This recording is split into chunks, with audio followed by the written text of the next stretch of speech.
faz essa pergunta se as pessoas comprariam ou não, e se você tem um índice de até 40% de aceitação, você está em bons lençóis, é sinal que a sua solução pode funcionar. Se abaixo de 40%, cara, você está em maus lençóis, então você tem que corrigir a sua proposta de valor da sua solução.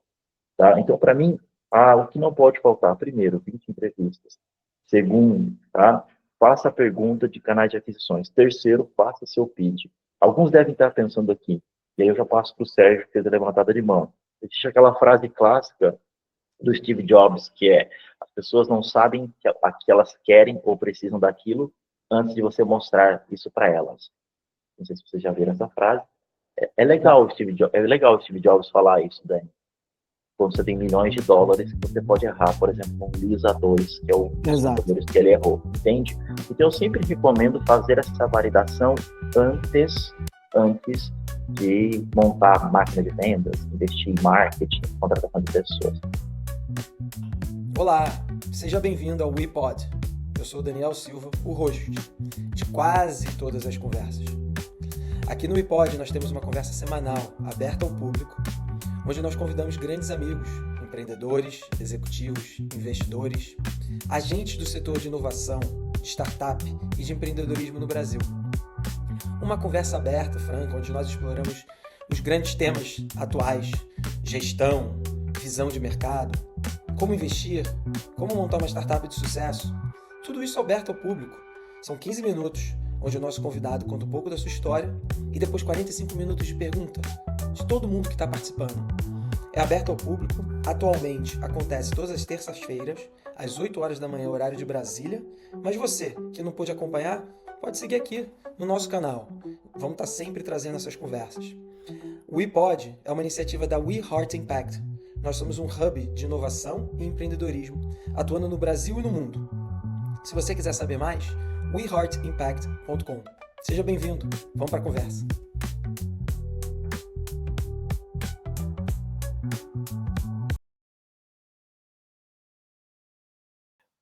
Queridos, episódio 29 do iPod. Último mês de Q3. Temos mais 2 episódios aqui dentro desse trimestre. Lembrando que o conteúdo do mês é venda B2B, né? Muitos empreendedores nesse setor. E estamos fazendo aqui o esforço de acessar nossa network, nossa comunidade, de trazer especialistas no tema, para que possam compartilhar o conhecimento, informação com vocês, e que vocês possam, eventualmente, também reverberar essa relação que vai além do iPod com esse convidado fora, né? O Rafa é um cara super acessível, o Rafa é o mentor com mais mentorias realizadas na plataforma da Inmentor. O Vini, fundador da Inmentor, está aqui com a gente, é o número 1, 5 estrelas até hoje. Já contratei o Rafa dentro da Inmentor, já contratei o Rafa fora da Inmentor, já botei o Rafa em startup que estava indo bem, já botei o Rafa em startup que estava indo mal. Então a gente tem um relacionamento aqui de colaboração. É um dos caras que eu mais respeito aí, de realmente meter a mão na massa. Não é groselha, apesar que agora virou escritor, né? Então está transferindo esse conhecimento, mas hoje a gente vai ter uma abordagem aqui, como eu botei lá no nosso grupo do WhatsApp, bem tática, tá? E eu queria, cara, a participação de todos vocês. Cara, se você estivesse nesse cenário, o que você faria? Se você tivesse essa verba, o que você faria? Como é que você construiria esse funil? Quais são as ferramentas que você acha que toda startup que pensa em vender um ticket maior tem que ter? Então, assim, sair um pouco do estratégico e aterrissar realmente no tático. O Rafa é o cara perfeito para a gente ter esse tipo de conversa. Então, episódio número 29, Rafael Mendes, CEO da RP Trader. Falei correto, né? Moleque. E escritor de 2 livros, os 2 sobre venda, e ele já vai fazer um merchanzinho aqui, vai dar um promo code para todo mundo comprar o livro. E vamos lá, galera. Rafa, seja bem-vindo. Vamos começar com o seguinte, cara. Você tem 3 minutos para contar para a gente quem é o Rafa, quem é esse cara que está aqui nesse call com a gente, e a gente já cai arrepiando aqui para entrar nos teus frameworks de trabalho, nas tuas dicas, no teu processo. Então, obrigado, irmão, por topar esse bate-papo. Seja super bem-vindo. Obrigado, Dani. Obrigado, pessoal. Antes de me apresentar, eu quero convidar a todos, se puderem ligar a câmera de vocês, porque eu adoro ver rostos, né? E como um vendedor, adoro olhar a gente, olhar a comunicação não verbal também, de quando a galera não está gostando ou quando está gostando. Se puderem ligar a câmera, assim, a gente gera uma afinidade, um rapport, que é um dos itens básicos do mundo de vendas, né? Meu nome é Rafael Mendes, eu sou empresário, como foi citado pelo Dani, sou CEO da RP Trader, minha empresa é a maior empresa de terceirização de prospecção do Brasil. Hoje eu atendo só o mercado extremamente enterprise, exatamente porque eu já identificava que os agentes de IA fariam esse trabalho do SDR, principalmente no ativo. Hoje na minha empresa eu atendo empresas como Philips do Brasil, Supergasbras, NTT Data Global, grandes empresas brasileiras e mundiais que estão aqui no nosso país. Além de empresário, pessoal, eu sou professor de vendas, negociação e persuasão na Escola Conquer, foi adquirido pelo Flávio Augusto Silva, um dos criadores da pós-graduação em gestão comercial lá da Conquer. E como o Dani citou, eu estou, desde o ano passado, como autor. Meus 2 livros, graças a Deus e a muito trabalho, são best-sellers na Amazon. Meu primeiro livro se chama Seja Visto e Lembrado, Venda Mais e Fique na Memória do Seu Cliente. Eu escrevi esse primeiro livro com o Mamá Brito, dono do Fight Music Show, aquele evento de luta do Popó e do Bambam. E o meu segundo livro, eu lancei agora, em maio, pela editora Alta Books, que é a mesma editora do Pai Rico, Pai Pobre. Meu segundo livro se chama O Vendedor Estoico, também é best-seller na Amazon em 3 categorias, na categoria Vendas e Vendedores, na categoria Equipes e na categoria, uma das mais difíceis da Amazon, que é a categoria Marketing.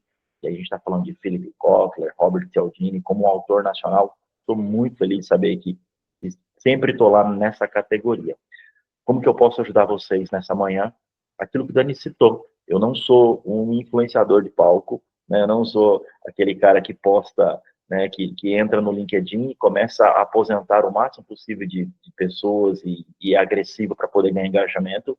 Eu não gosto desse tipo de abordagem, respeito todos os profissionais. Eu sou um cara real. Aqui, ó, as cicatrizes estão aqui, as manchas na testa estão aqui, por quê? Porque eu sou um empresário, assim como vocês. Eu sou um cara que trabalha no meu dia a dia, né? Hoje a minha empresa, para vocês terem noção, a gente tem aí quase 100 operações de prospecção, então um volume gigante de pessoas, de gestão, de contratação, né, de trabalho. Então, eu sou um vendedor real, é isso que eu sou. E estou aqui para servir vocês, para entender quais são os desafios que vocês têm aí no dia a dia. Aquilo que eu não puder resolver, está tudo certo, tá bom? Eu espero servir dentro da minha zona de conhecimento. Dani, tá contigo, irmão. Animal, Rafa. Galera, assim, hoje vai ser um pouco diferente, então já podemos acelerar aí a participação. Quem quiser vai deixando as perguntas, o Beto e o Diogo vão orquestrando aqui na parte de trás. Rafa, por que uma empresa grande como a Philips terceiriza a prospecção? Muito boa a sua pergunta. Vamos lá. Primeiro, por quê? Eu não falei aqui para vocês, mas eu fui durante 8 anos da Receita Previsível aqui no Brasil, o método do Aaron Ross. Para quem não conhece a Receita Previsível, essa sopa de letrinhas americanizadas, como SDR, Insight Sales, CS, tudo isso, foi o Aaron Ross que trouxe isso para o Brasil. E na própria metodologia da Receita Previsível, ela diz que uma operação de prospecção outbound, ela leva em média de 3 a 6 meses para começar a rampar, né? Então, assim, é um desafio você fazer uma operação de prospecção logo de cara dar resultado. Por que uma Philips do Brasil contrata uma empresa como a minha empresa? Porque eu sou um expert, né? Então, no dia 2, então, no dia 1, ele assina o contrato, no dia 2 a gente está fazendo o onboard desse cara, nos próximos 5 dias ele já vai ter resultado na operação dele. Por quê? Porque eu tenho uma fábrica de contratação de pessoas, tenho uma fábrica de pessoas que gerem essas pessoas, processos, ferramentas. Então, uma empresa grande contrata uma empresa como a minha para acelerar aquilo que ela levaria em 6 meses para ter resultado. Animal. O que você precisa conhecer do teu cliente antes de você trabalhar com ele? Você precisa entender o funil dele, como é que você faz um deep dive para entender a proposta de valor dele, como é que você faz o SWOT analysis dele contra a concorrência, antes desse primeiro dia ou do 5º dia que você já começa a trazer resultado. Como é que esse alinhamento entre o serviço que você vai prestar de prospecção e o teu cliente? Legal, Dani, obrigado pela pergunta. Eu tenho um produto chamado validação de mercado, que é antes de ir para prospecção. Meu cliente não é obrigado a ir para prospecção se ele não passa por essa validação, que é como se fosse um onboard. O que eu faço nessa etapa de validação? Tá? O que eu entendi, Dani, depois de 8 anos de receita previsível? Eu entendi que outbound não funciona para todo mundo, ok? O que determina o seu canal de aquisição não é o canal em si, mas a atenção onde o seu público está, a presença de onde o seu público está. Eu defendo muito isso no meu primeiro livro, Seja Visto e Lembrado, exatamente por encontrar esse gap. Então, o que eu faço?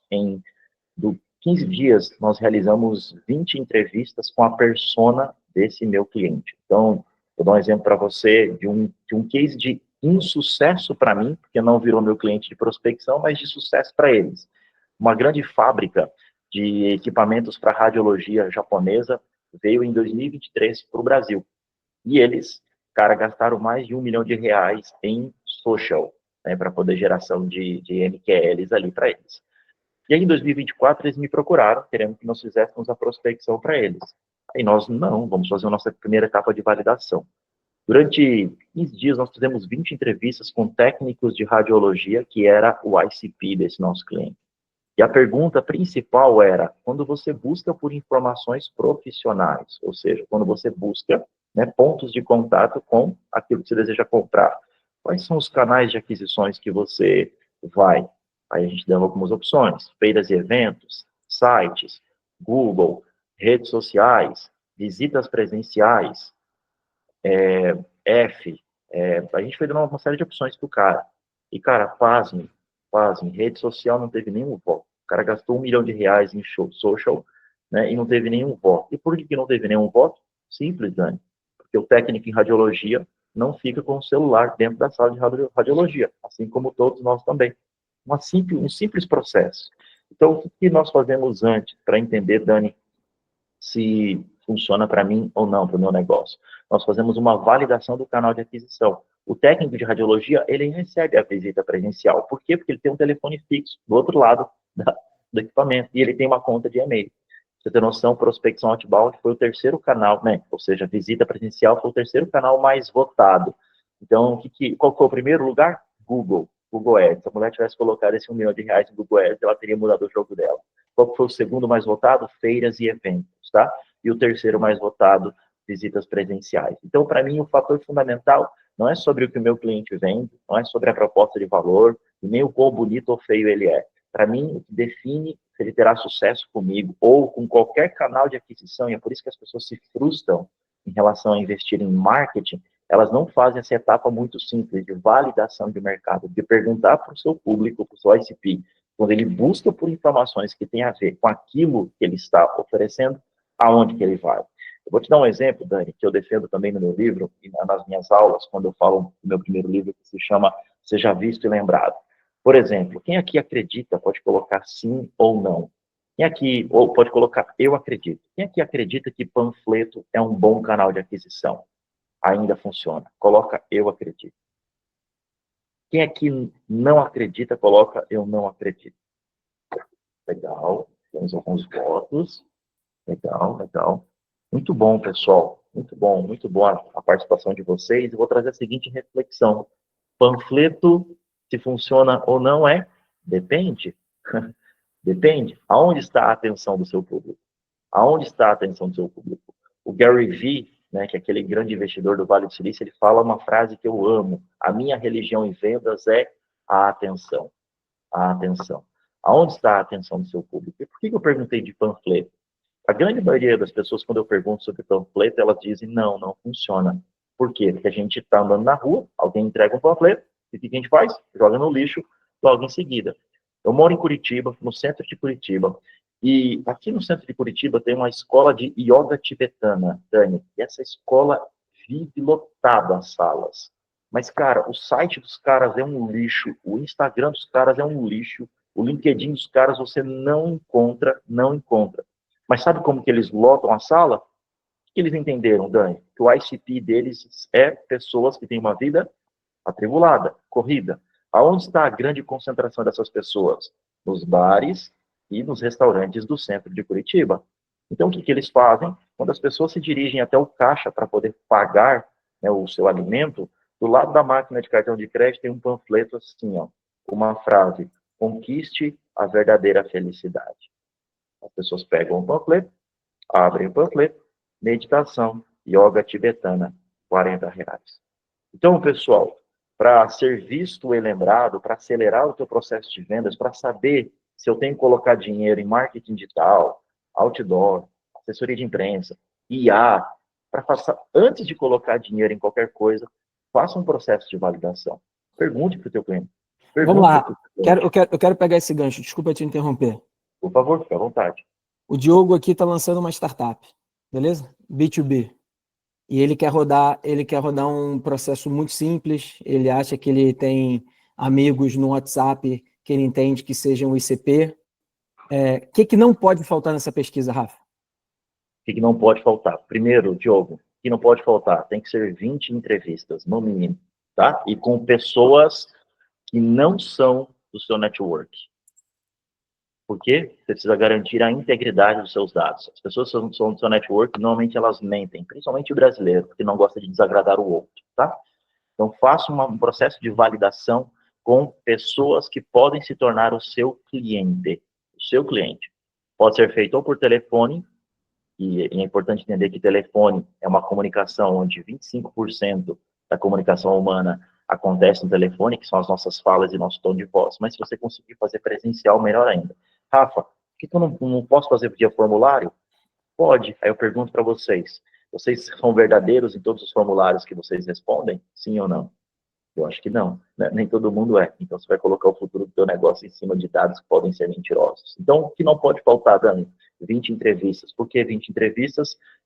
O Aaron Ross, né, o CEO da Receita Previsível, a qual eu tive a honra de trabalhar muitos anos com ele, defende isso. Porque as 5 primeiras entrevistas vai fazer com que você, né, valide as suas hipóteses. Da 6ª à 11ª entrevistas, vai reafirmar as suas hipóteses. E da 12ª à 20ª vai consolidar o seu pitch. Tá? Então, 20 entrevistas. O que não pode faltar? Primeiro, a pergunta dos canais de aquisições. Quando você busca por informações que têm a ver com aquilo que eu vendo, aonde você vai? Essa é a primeira pergunta. E a segunda pergunta é, você faz um breve pitch da sua solução, é bem, todo mundo aqui acho que sabe que é um bom pitch, e pergunte sim para o cliente. Você compraria? Pergunte essa pergunta. Você compraria minha solução? Você entende que a minha solução te serviria?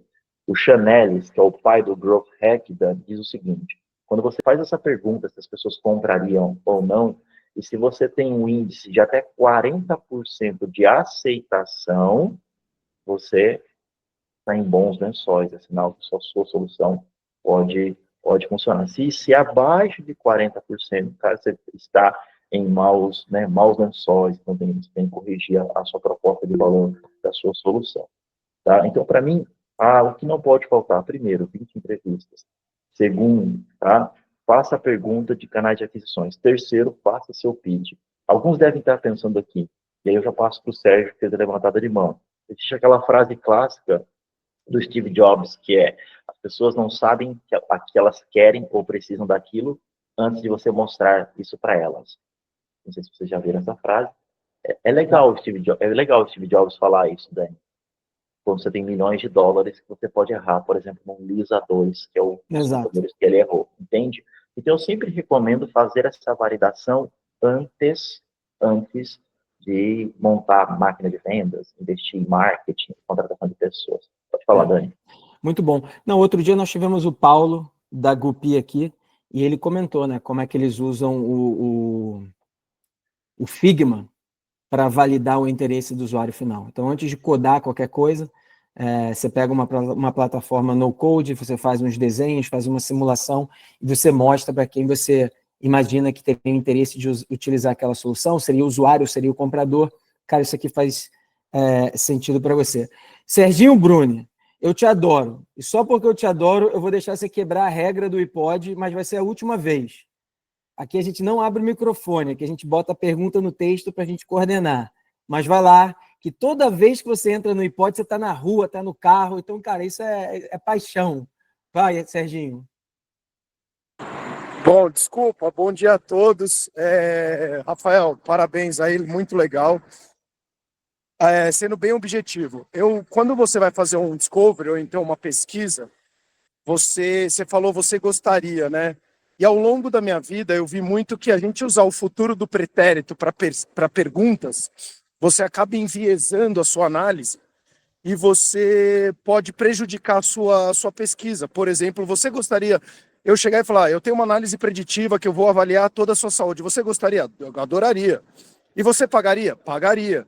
Então paga agora para mim. Não, pera, pagar agora já é um caminho muito longo. Então, assim, quando você vai estruturar, e aí, como você bem colocou, um preenchimento de formulário, a gente acaba mentindo muitas vezes, e eu me incluo nisso. Para muitas vezes só para receber o material, e às vezes, 90% das vezes, você acaba nem pegando o material, essa que é a grande verdade. Mas numa pesquisa, quais são as perguntas chaves, além de nome, cargo, etc., porque aquele é seu potencial comprador, quais são as perguntas chaves que você acha que tem que ter para você poder fazer uma boa pesquisa já nessa fase de desenvolvimento? Obrigado. Desculpa, Dani. Você é de casa. Obrigado, Sérgio. Obrigado pela pergunta. Sérgio, tá parecendo que tá em Curitiba também, Sérgio? São Tô Paulo, vendo São Paulo. São Paulo. Então, o céu meio cinza ali. Cara, muito boa a sua pergunta, tá, Sérgio? Muito boa mesmo. Obrigado pela contribuição que você falou do pretérito aí, tá bom? Bom, quais são as perguntas que eu coloco sempre num roteiro de validação? Primeiro, Sérgio, poucas perguntas, né? Ninguém suporta também um questionário do IBGE, né? Coloco no máximo 5 perguntas, tá, Sérgio? Pergunta número 1, por exemplo, canais de aquisições, como eu citei, para você já sair logo de largada sabendo onde você tem que colocar o seu dinheiro. Pergunta número 2, o que seria a minha pergunta número 2, Sérgio? Por exemplo, eu vou te dizer um cliente nosso que está desenvolvendo uma startup para quebrar essa cadeia dos cursos de Incompany, de G4, Conquer e afins, tá? O que esse cara descobriu, Sérgio? Esse cara descobriu simples, tá? Ele descobriu que, sei lá, uma empresa X gasta 100 mil reais no Incompany, de uma Conquer ou de uma G4, e no fundo, cara, se os líderes daquela empresa lessem os livros que resolvem aqueles problemas, cara, já atenderia o suficiente, tá? Então, o que para mim são perguntas chaves? Perguntas que direcionam para o seu objetivo de venda, conectado com a dor daquele cliente. Então, por exemplo, uma pergunta-chave para um RH que contrata cursos em companies para treinar seus líderes qual é a frequência que você contrata treinamentos em company para o desenvolvimento dos seus líderes? Aqui você já entende como é o comportamento daquela empresa, tá? Segundo, qual a frequência, o quão você acredita que os seus líderes estão... Eu estou criando aqui, tá? Eu não lembro de todas as perguntas porque eu não estou na operação, mas qual é a frequência, né, de leitura dos seus líderes, tal? Entende? Então, são perguntas que se conectam com a sua proposta de valor e que encaixem com a dor do negócio, tá? Então, Sérgio, 5 perguntas para mim é o suficiente. A primeira de canal de aquisição, a última, se compraria ou um agendamento de uma reunião para apresentação da solução. E as 3 perguntas aqui dentro tem que estar conectado com a sua proposta de valor e a dor do cliente, tá? Nesse caso, por exemplo, Sérgio, pasme, cara, pasme. Até o ano passado, essa startup ela está fazendo validação ainda, tá? Até no final do ano passado eles fizeram a validação, as empresas ainda preferem contratar os in-companies do que fazer com que seus líderes leiam livros, cara. Bizarro, bizarro. Eles vão voltar agora com a tese de novo de fazer mais uma validação, porque a economia do país está em desafio e eles precisam, né, as empresas precisam continuar desenvolvendo seus líderes ainda. Então, eles vão fazer uma nova validação agora, tá? Então, 5 perguntas. A primeira de canal de aquisição, a última com call to action de compra ou de agendamento de uma reunião, e as 3 do meio tem que estar conectado com a sua proposta de valor ou com uma dor específica que você resolve. De preferência, perguntas abertas, tá? O Rafa, fala, querido. Como é que você estrutura as metas da sua equipe, né? E como é que você motiva eles a bater meta? Muito bom. Bom, primeiro, como eu sou uma empresa de outsourcing, meu cliente ele me contrata com um único objetivo, eu gere reuniões para ele. Você concorda comigo? Sim. Qual é o problema, né? E aí, maturidade do meu negócio. Qual é o problema quando você garante que você vai gerar reuniões para o cara? O cara quer isso, né? O cara quer simplesmente isso. Com uma estratégia de inbound, você tem você sabe que você coloca X de dinheiro, vai vir tanto de MQL ali, qualificado ou não. Então, Dani, no meu negócio especificamente, no meu contrato, eu não garanto entrega. Não garanto entrega no meu contrato. Agora, eu entendo que, e aí, como benchmark do meu negócio, tá? Eu entendo que um BDR, minha empresa não é uma empresa de SDR, SDR é o cara que atende o lead que vem do inbound, minha empresa é uma empresa de BDR, que é o cara que faz a prospecção ativa. Eu entendo que um BDR, cara, trabalhando 20 dias úteis, entre um tempo de trabalho de 5 horas e 15, que é o que a minha legislação exige, né, que é call center, telefonista, ele consegue entregar até 20 reuniões a partir do terceiro mês, tá? Então, só um benchmark aqui. Como que eu remunero esses caras? Vou abrir o jogo para vocês aqui. Todos eles são PJs, os caras que prestam serviço para mim, tá? Todos são PJs. E eu tenho uma remuneração fixa para o padrão, e não é a melhor remuneração fixa do mundo, senão meu negócio fica inviável, sou uma empresa de terceirização. Tá? Então, eu tenho uma remuneração fixa que eu pago para os caras. E aí, quais são as minhas políticas de bonificação ou de motivação? Primeiro, Dani, o que eu faço? BDR da minha empresa que entregam os 20 agendamentos até o dia 25 do mês, eu pago ele adiantado, porque no contrato dele o dia de recebimento é dia 10. Então, essa é a primeira estratégia que eu faço. Se ele entrega 5 agendamentos a mais, mesmo sendo PJ, eu consigo liberar um Gympass para ele, por exemplo.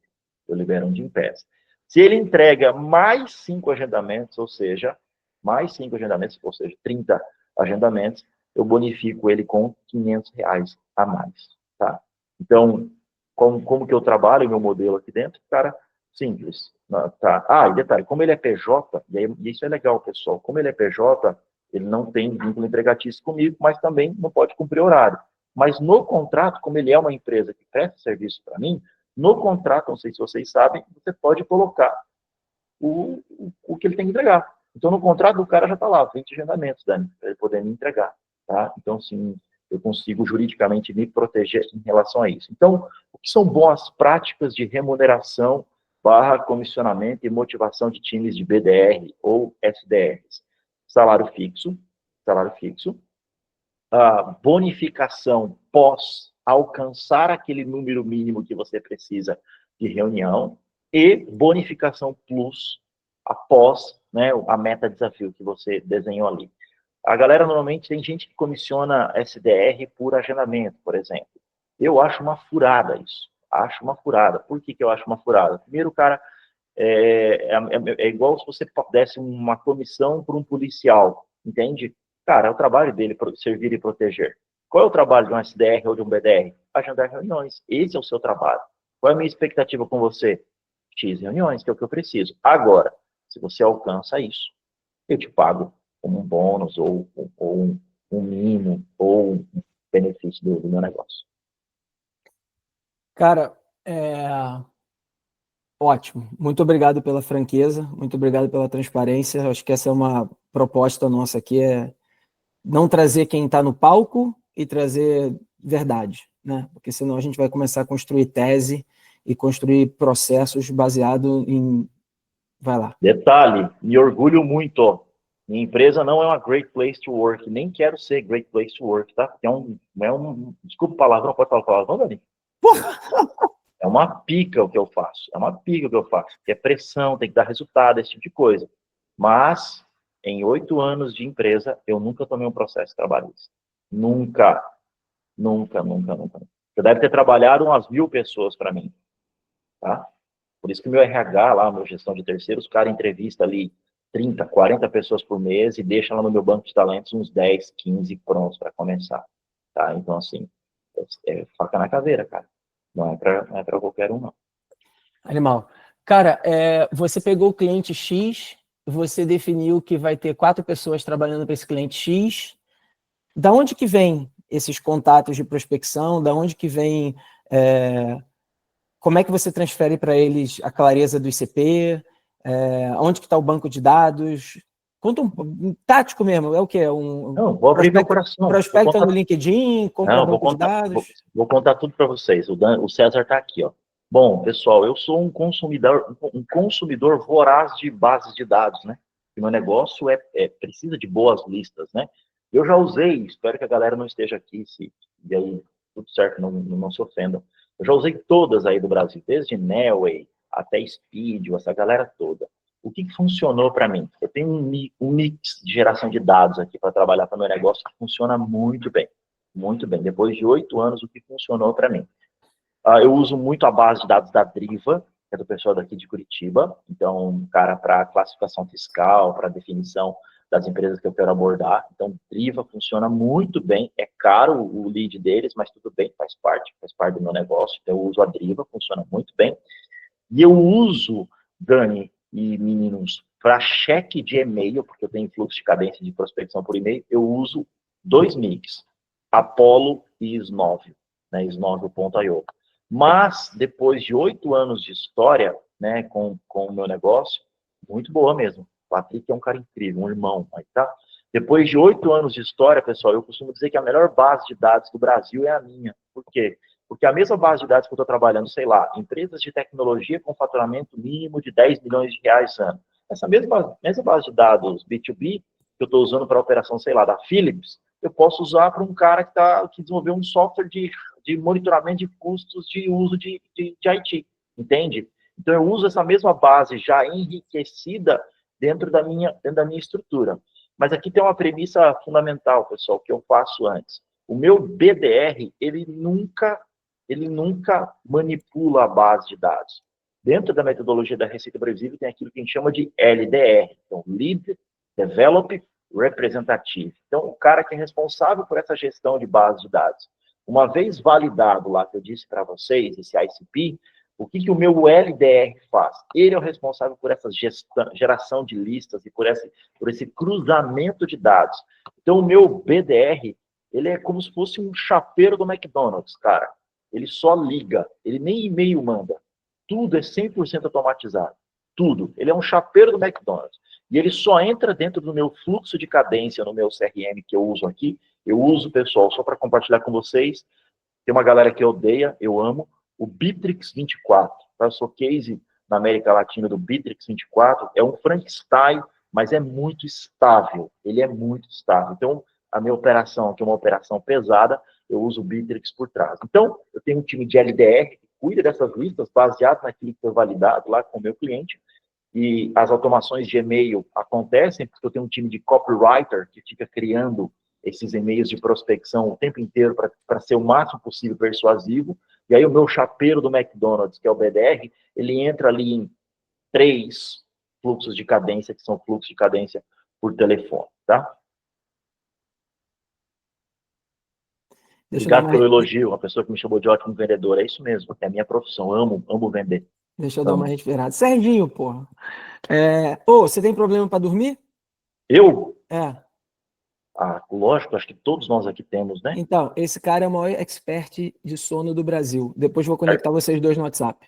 Fechou, Serginho. Mulungu não está resolvendo a minha vida e nem o canabidiol. Então, vamos conversar. Não. É processo. Serginho, já vou conectar na sequência. Eu gosto de ver gente fazendo business.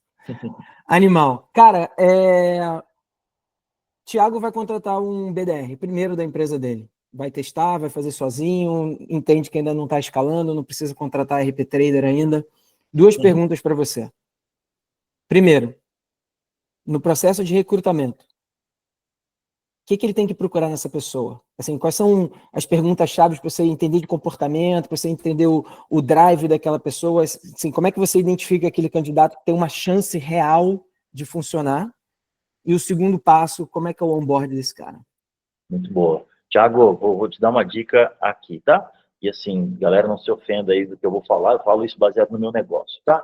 Quando eu fiz a analogia que o BDR, ele é o chapeiro do McDonald's, no meu negócio especificamente é porque ele faz só uma função especificamente, cara, só ligação. Simples assim. E aí tem alguns influenciadores no LinkedIn que falam, BDR, SDR, não pode ser só ligar, tem que ser estratégico, blá, blá, blá, blá, blá. Tá bom, meu irmão, vai lá, segue sua vida. Meu negócio, o cara funciona assim e eu tenho resultado assim, tá? Thiago, minha dica para você prática, então, aqui. Tá? Primeiro, uma filosofia que eu aprendi com um grande empresário amigo. Quem tem um, não tem nenhum. Então, se é para contratar um, contrata dois, cara. Simples assim, ok? Simples assim. Ah, Rafa, mas eu não tenho grana. Tudo bem. Então, mas pense nisso, tá? Mantenha o teu funil de contratação ativo, que esse cara pode sair.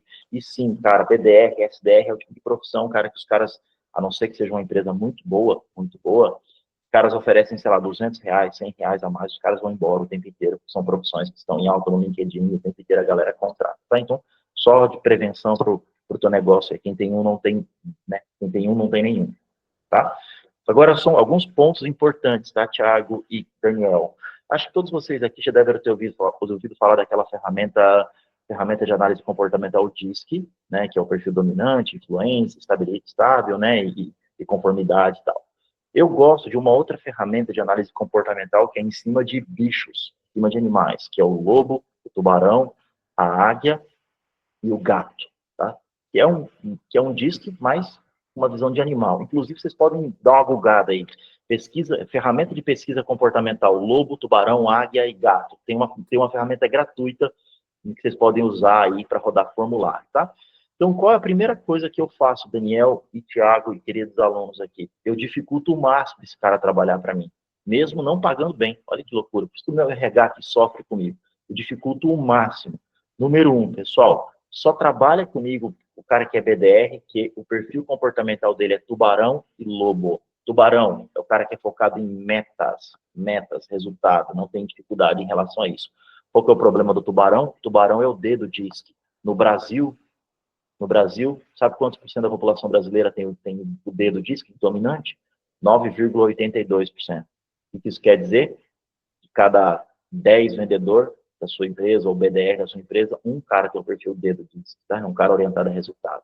Então, o perfil comportamental do cara que funciona depois de 8 anos, ele tem tubarão como primeiro perfil comportamental e segundo, lobo. Porque lobo é meticuloso, é analítico, cuida da matilha, né? Ele analisa tudo. Então, o BDR ou o SDR tem que saber se organizar, gostar de preencher planilha, CRM, esses negócios. Assim. Gato, eu odeio o cara que é gato. O cara que é gato é o cara da cultura, o cara muito legal, né? Todo mundo ama esse cara, mas é o cara que não vende, pô. É o cara que serve para CS, por exemplo, o cara que é gato, tá? E o águia é o cara que tem uma visão lá no futuro, tá olhando muito para lá. Aí a gente está falando de estrategistas, gestores e afins, tá? Então, Thiago, pessoal, perfil comportamental, não negligencie isso. Eu negligenciei essa porra, desculpa a palavra, durante muitos anos, cara, durante muitos anos. Eu achava que isso era papo de coach, papo de RH, e essa parada funciona de verdade.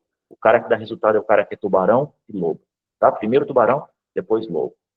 Perfil comportamental. Segundo item, tá? Que eu faço para dificultar a entrada desse cara aqui, Thiago e Daniel, e alunos aqui, pessoal. Cara, eu faço esse cara, né, o meu RH faz esse cara trazer uma apresentação institucional na primeira entrevista de emprego dele com a gente. O que a RP Trader faz? O cara tem que apresentar um PowerPoint. 7 minutos o cara tem que fazer. Dos 30 caras que você chama para entrevista, 2 aparecem. Cara, se o cara não tem inteligência emocional, cara, para poder defender o motivo dele trabalhar na sua instituição, cara, você acha que ele vai ter inteligência emocional para persuadir o cliente no telefone? Então, assim, eu dificulto essa entrada aqui, logo de cara, tá? Depois disso, Dani e Thiago, no meu negócio, é a característica do meu negócio, eu tenho uma etapa aqui chamada funil de perdidos. O que é o funil de perdidos? Como eu gero muito lead para o meu comercial da própria RP Trader, o que eu faço? Essa galera que passou por esse teste, eles trabalham 15 dias no funil de perdidos, ligando para essa galera, para agendar reuniões no funil de perdidos. Então, esse cara o cara já tá no mão na massa, só que o cara tá ligando com uma base já perdida minha. No pior balde possível, todas as objeções do universo, não aguenta mais receber ligação. Tipo assim, esse é o pior cenário que tu vai encontrar na sua jornada aqui dentro. Fica cascudo. É isso aí, já tá perdido mesmo. Então, cara, eu já gastei. Então, assim, o que via dessa base de perdidos é lucro. Então, eu tô treinando esse cara no funil de perdidos. 15 dias o cara funcionou no funil de perdidos, eu coloco ele para operação. Então, pessoal, não negligenciem perfil comportamental, dificultem a entrada desse cara. Se você tiver um funil de perdidos, tá? Barra uma Sales Academy para acelerar esse cara, coloque, e depois você bota para rodar. Outra coisa, parem de romantizar, o cara ficará 3 meses aqui para poder aprender aqui comigo, tal, que é o que a Receita Previsível defende. Cara, você tem que acelerar esse mano. Tá? Dá um mês para esse cara trabalhando com você, a partir do segundo e terceiro mês, você tem que cobrar resultado. Tá? Então, esse negócio, 3 meses, porque, cara, é todo mundo adulto, gente. Era da tecnologia. Então, você tem que dar uma dificuldade. O cara tem que ser meio cascudo, tá? Então, para mim, a partir do segundo mês, o cara já tem que dar resultado. Animal. Como é que é a gestão dessa galera? Como é que é o nível de hierarquia dentro da RP Trader? E como é que é a análise de performance? Se é só número de agendamento e simplifiquei aqui, ou se tem alguma coisa a mais? Sim, a performance é só agendamento. Simples, simples assim. Tá? Assim como um professor é pago para dar uma aula, assim como um médico é pago para fazer uma cirurgia, um BDR/SDR é pago para fazer o quê? Agendamento. Ah, mas número de ligações, não sei o que qualificado, blá, blá, blá, blá, blá, cara. Legal, cada um tem a sua metodologia. Para mim é simples, é agendamento, cara. As pessoas são pagas para fazer isso. Essa é a minha filosofia, tá? Então, simplificar o máximo possível. Como que é a estrutura hierárquica, Dani, daqui dentro da minha estrutura? Eu tenho um diretor de operações, que está aqui, que é o cara que... detalhe, eu não tenho time de CS na minha empresa, tá? Quem é o meu time de CS? O meu diretor de operações. Eu já entendi que no meu negócio, CS não resolve porra nenhuma, cara. Quem resolve é o cara que manda na parada. É o diretor de operações. Então, o indicador de retenção está nas costas desse diretor de operações. É esse mano que tem que fazer reunião semanal de prestação de contas com o cliente. Entendeu? E se relacionar com o cliente. Porque ele ganha comissão por retenção de cliente aqui na minha estrutura. E ele é o cara que manda na parada. Ele é o cara que manda líder embora. Ele é o cara que manda a BDR embora. Ele é o cara que reclama do RH. Então, esse cara é o cara que vai se relacionar com o meu cliente lá na ponta. Esse é o meu negócio, ok? Eu tenho um diretor de operações. Abaixo do meu diretor de operações, eu tenho uma copywriter, que é alguém fundamental no meu negócio. 50% dos meus agendamentos hoje vem tudo por e-mail, tá? Então, assim, cara, eu trabalho muito e-mail para poder fazer prospecção. Por isso que eu tenho uma profissional, cara, que trabalha o dia inteiro só olhando o fluxo de cadência de e-mail. E-mail. E eu sei que e-mail é o item tem menor conexão humana, por isso que ela trabalha o máximo possível para poder aumentar isso, tá? Então, tem uma copywriter. Do lado da minha copywriter, eu tenho uma coordenadora, e aí o papel dessa coordenadora é fazer com que essa estrutura aconteça aqui dentro dos meus PDRs, e o papel dela é substituir o diretor quando o diretor está fora, e eu tenho uma analista de treinamento. Qual que é o papel dessa analista de treinamento? O BDR/SDR, que não está performando, cara, ela faz toda semana, pessoal gosta de americanizar, a galera chama de roleplay, eu gosto de chamar de dramatização. Toda semana ela faz um ensaio com o cara que não está performando. Vamos ensaiar, vamos simular. Então ela fica treinando a galera que não está performando. Então a minha estrutura é bem enxuta, cara. Bem enxuta de liderança. Um diretor de operações, um copywriter, um coordenador e a minha analista de treinamento. Me fala do ferramental dessa copywriter. O que ela está usando hoje? O que você usa para disparo de e-mail? Quais são os principais KPIs que ela está acompanhando para ela fazer intervenção? Ela usa muito ChatGPT. Eu sou fã do Copilot da Microsoft, mas ela né, tá me machucando quando ela usa ChatGPT. Então, ela usa muito ChatGPT, né, configurou muito o prompt dela para rodar isso. E aí o prompt dela tem muita influência de grandes escritores, como Robert Cialdini, da Armas da Persuasão, por exemplo, que está ali por trás, o Donald Miller, do Store Branding, né, ali por trás. Então, está bem prompt, bem ajustado para essa construção de e-mail, tá? O que eu uso de ferramental para disparo de e-mail? Cara, eu uso o Bittrex 24, e que está tudo integrado, desde a importação das minhas bases de dados, eu consigo importar tudo para dentro do Bittrex, até o meu VoIP está ali dentro também, tá? Até o Calendly dos meus clientes está tudo integrado ali dentro, tá? Então, quais são as métricas que ela analisa? Sim, ela analisa a taxa de abertura, que é fundamental, né? E negativa e positiva. Então, são os 3 indicadores que ela analisa o tempo inteiro, tá? Então, taxa de abertura, negativa e positiva. Boa. Animal. Teu cliente dá churn quando você tem muito sucesso, ele decide internalizar isso ou não? Uma vez que você está performando muito, ele fala, cara, não vamos mexer nesse vespeiro, continua tocando o barco, vamos entregar resultado. Até maio de 2023, sim. Eu tinha muito churn de cliente, tá? Eu tinha um ticket médio ali de R$ 4.500, era a minha mensalidade, e como eu já via esse movimento de inteligência artificial, que, cara, eu não queria entrar para software, eu ia focar em serviço, eu mudei o meu ICP, fui só para Microsoft, fui só para Enterprise, então eu saí de 4.500 para R$ 7.000 de mensalidade na minha estrutura. Ano que vem a gente deve mudar o nosso preço também. Depois que eu mudei o meu ICP, cara, o meu churn em cima de clientes que têm sucesso comigo, cara, diminuiu de maneira abrupta, assim, sabe? De maneira abrupta, tá? Eu não tenho dado para te dizer, mas eu tenho uma visão qualitativa da coisa, sabe por quê? Porque o nível de maturidade, cara, uma Philips do Brasil, sei lá, vendeu 6 milhões de euros no ano passado com a gente. Cara, ela não vai trocar, pelo contrário, ela vai renovar por um ano, é o tipo de empresa que paga adiantado, entendeu? Um contrato com você. Tá, uma Supergás Brás, um Banco Cora, que é um cliente nosso, por exemplo. Então, os caras meio que aceitam esse tipo de ticket médio alto, o cara que não vai trocar o terceirizado se está tendo sucesso. Agora, o meu churn, com certeza, é o cara que não tem sucesso. E o que é um cliente que não tem sucesso comigo? Dois perfis de cliente. O cliente que tem aquela expectativa que eu entregue muitas reuniões para ele, e eu, lógico, eu não garanto por contrato. Então, tem clientes aqui, cara, que o cara tem um produto extremamente complexo e consigo fazer 5 reuniões com o cara, com um lead super qualificado. E aí o cara tá frustrado que é muito pouco. E aí ele, pô, vou internalizar esse negócio aqui que vai funcionar dentro da minha estrutura. Vá com Deus, como diria Sula Miranda, né? E tem o segundo passo, cara, tem o segundo perfil de cliente que é da churn, que é o cliente aqui. E aí é o mal de toda agência de marketing também, cara. Eu gero demanda para ele e os vendedores dos caras é um bando de bosta, cara, que não quer, um bando de botador de pedido, não sabe fazer cadência, não sabe quebrar objeção, não sabe gerar valor, né, para um cliente que eu agendei. E aí o cara bota a culpa no terceirizado, né, meu irmão? Que é bem típico do Brasil, né? O culpado é sempre o terceiro. Então, esse é o perfil meu de cliente que dá churn aqui no negócio. Boa, boa. Que você acha que você acha dessa estratégia que muitas startups estão utilizando de founder-led growth, né? Quando você cria essa persona em torno de um dos fundadores e esse cara vira meio que o frontman da companhia e dentro de uma tese de que esse awareness que esse cara cria posição de autoridade vai reverberar na geração de lead.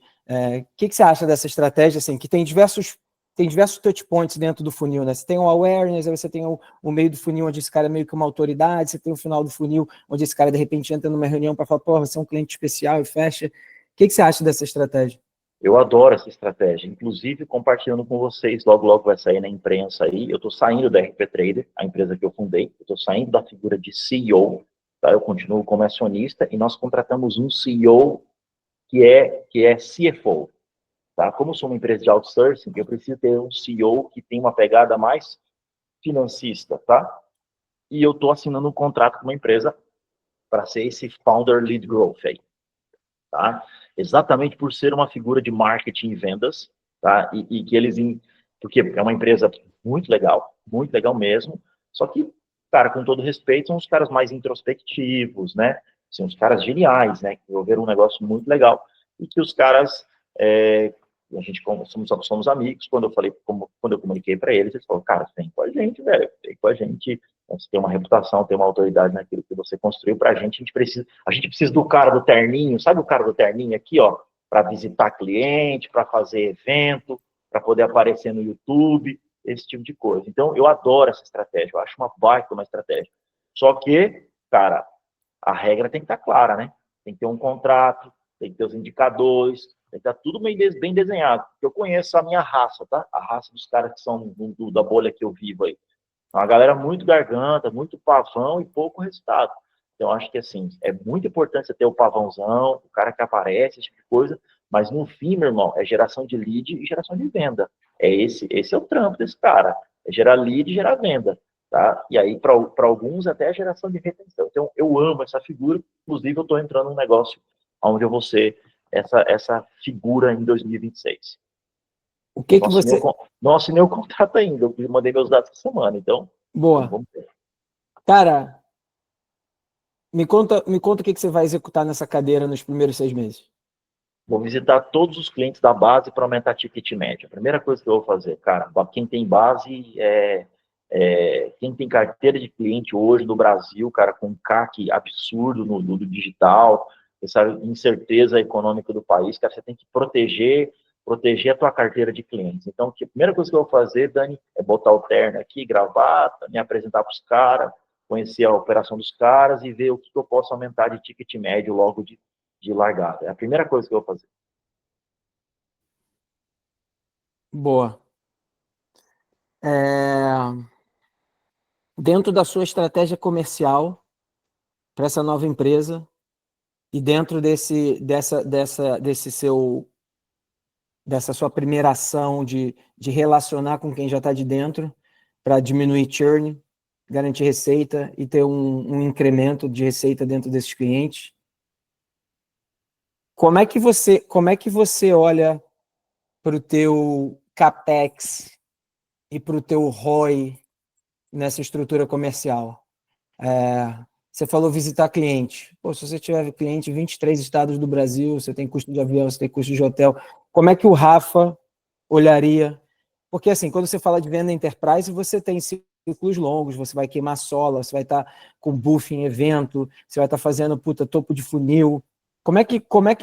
Você acha que é melhor, como você acha que é a melhor forma para um empreendedor B2B enterprise de entender o CAC dele e entender o LTV dele e se aquele tipo de cliente se paga? Essa é a pergunta mais difícil para mim, para te responder. Essa é a mais difícil. Por que ela é a mais difícil? É exatamente por esse tipo de informação que eu estou saindo da cadeira de CEO do meu negócio. Meu negócio precisa de um cara de números, um cara que cuida da contabilidade, um cara que cuida de EBITDA, esse tipo de coisa, tá? Então, essa é a pergunta que talvez eu vá decepcionar vocês aqui, que não é a minha principal habilidade, tá? Mas o que eu entendo, tá? Eu entendo que existem formas mais baratas de aquisição e de retenção de clientes. Nesse negócio especificamente que eu estou entrando, como eu citei para você, a grande concentração de clientes já estão em São Paulo, capital. Né? Então, capital Curitiba, São Paulo é 45 minutos de avião. Né? Então, é barato. Em uma semana eu faço essas visitas e tal.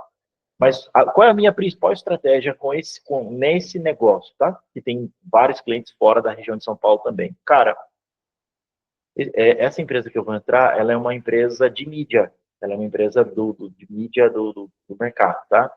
O que eu vou fazer? O ser humano é extremamente vaidoso, cara. Eu vou fazer uma porrada de live com a minha carteira de clientes, irmão. Uma porrada de live. Vou chamar os caras para os caras divulgar a empresa deles no meu canal do YouTube. Simples assim. Então, eu não tenho uma resposta matemática sobre CAC, LTV, eu vou ter que conhecer o negócio dos caras. E não é a minha principal habilidade, peço perdão aqui para vocês.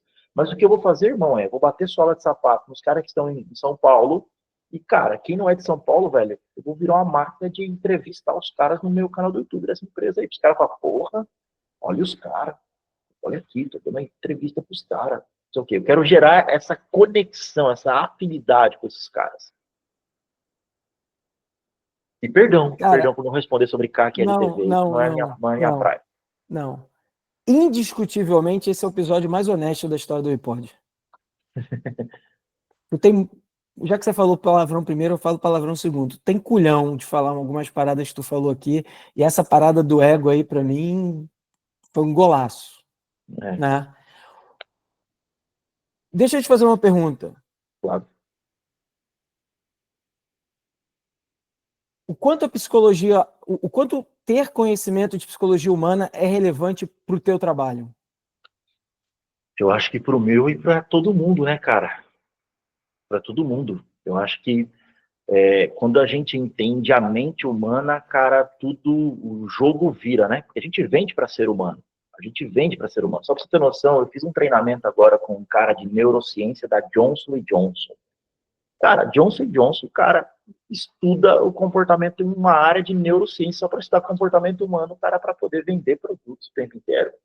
Então, para mim, Não é só para minha função, acho que para todas as funções, cara. Entender a mente humana, cara, e adaptar produtos e serviços para dentro da estrutura da mente humana, cara, é o segredo do sucesso.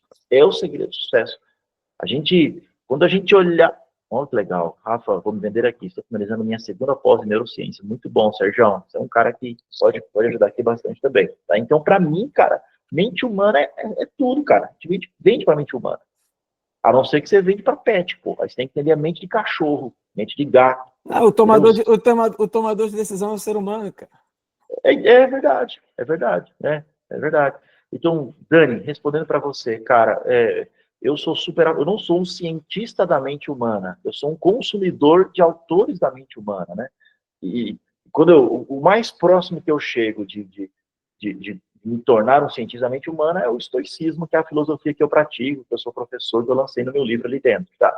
Mas, cara, inclusive tem um capítulo no meu livro que eu falo como entrar na cidadela interior do seu cliente. O que é cidadela interior? Os muros de proteção para ele não querer comprar de você. Né? Então, assim, cara, para mim, parceiro, mente humana é tudo. Philip Kotler, Robert Cialdini, o doutor o que ganhou o prêmio Nobel lá, o Richard Thaler, deixa eu ver quem mais.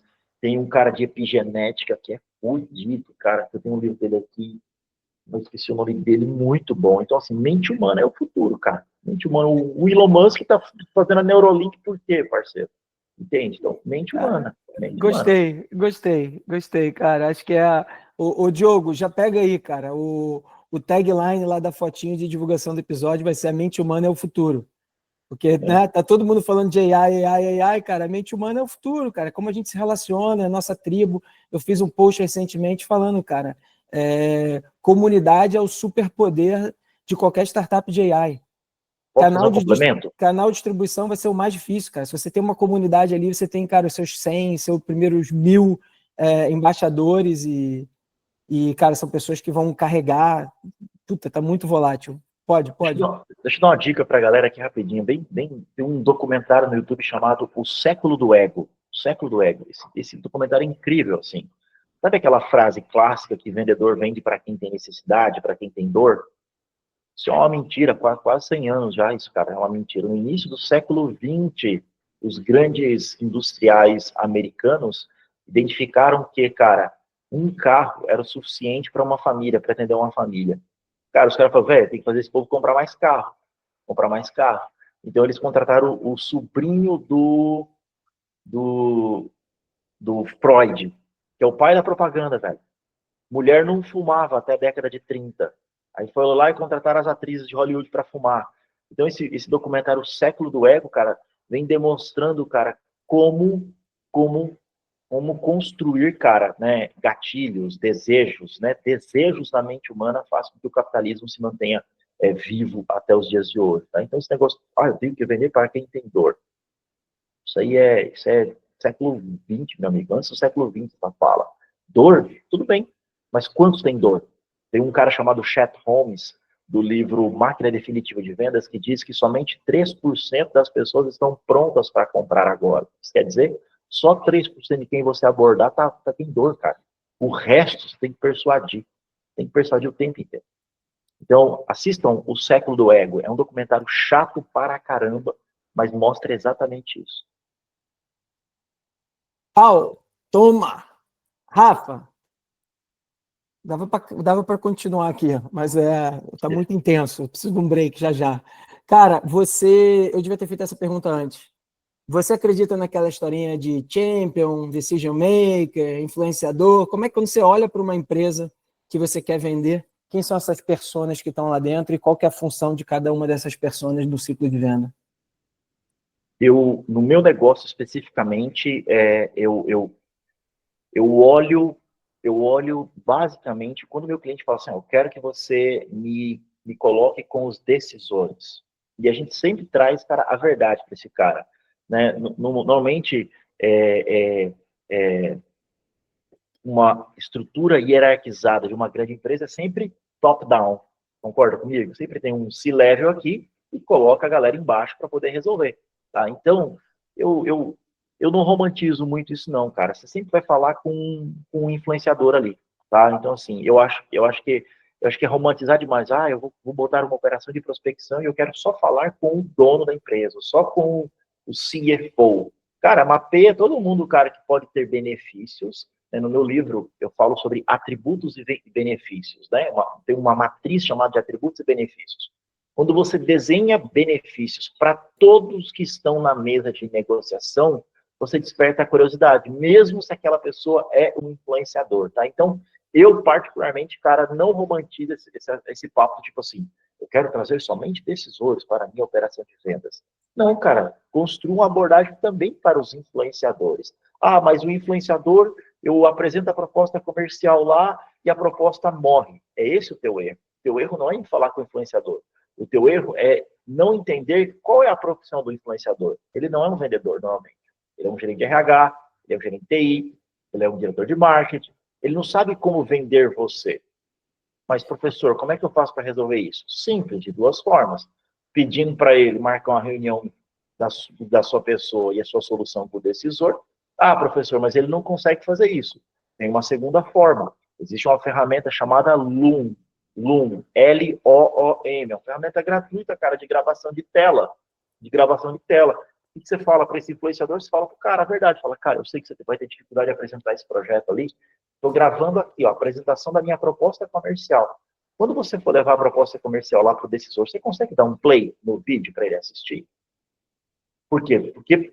Porque a comunicação ela é interpretativa, né? Cada ser humano interpreta a comunicação de uma forma. Então, ao invés de você deixar para um cara que, sei lá, um cara mais introspectivo vender teu projeto lá, cara, grava um Loom ou tenta uma reunião com o cliente, entendeu? Ou treina o cara para vender você.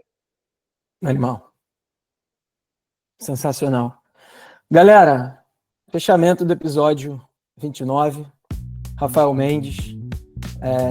Eu acho que o Leandro resume bem aí o sentimento de hoje, né? Uma aula de MBA. Foi tático, foi na veia, foi sem churumelas, foi honesto pra cacete, assim, indiscutivelmente o papo mais honesto que nós tivemos aqui. Rafa, tu é meu brother, tu é meu go-to cara quando é de venda. Obrigado por ter topado esse bate-papo. Vou te conectar também com o Thiago HC, que está aqui, que tá na Hot Milk aí em Curitiba. Porra, vocês têm que se juntar. Leva esse cara lá para dentro para falar com as startups, para falar com os empreendedores. Porra, vender na veia. Obrigado, Antônio. Obrigado, André. Obrigado, César, cara. Espero que a gente tenha abordado aí as perguntas que você tinha. Desculpa se eu hoje monopolizei, mas foi muito interativo. Cara, obrigado a todos que participaram e... Puta, animal. Terça-feira a gente tem mais, cara. E vamos nessa, vamos continuar essa jornada aí. Obrigado de coração, Rafa.